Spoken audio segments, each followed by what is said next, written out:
ចិត្តលៀងប្រែប្រួល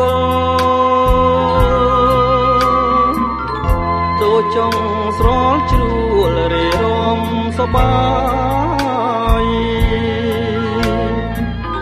ហើយឡើងផាត់ចង់តាមតែព្រះទី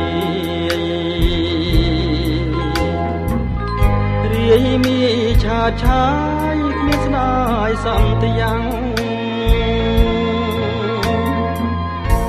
អូស្រីរូបល្អចិនដូចកែណៃខិតប្តីមានថ្មីស្រីអ៊ំបលាំង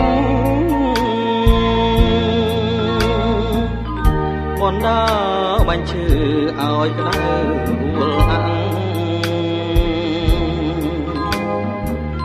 គ្មានស្ដាយក្តីស្ម័គ្រឋានសុខវិមានណាហើយទៅក៏ទៅចងស្រីចិនមិនឆាហិចហែលគង្គាក្នុងសំណាញ់ព្រៀងបាយអងចិត្តគេនឹងរុញច្រានប្រែប្រានអាស្រូវអាសោជួជាតិមានស្ដាយស្រនង